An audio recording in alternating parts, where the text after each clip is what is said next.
a machine that helps in modern manufacturing and rapid prototyping. It is called a 3D printer. Hello to all, I am Ishan Sharma from 7th grade of Bal Bharati Public School, Rohini, New Delhi, India.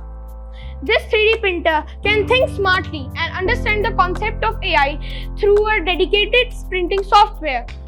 It also has an inbuilt IoT feature. It also gives users the power to use it from anywhere around the globe and monitor their print output. As per my learning experience, this printer is fully loaded with a bundle of knowledge, skills and new gen technologies like AI, ML, IoT and model design.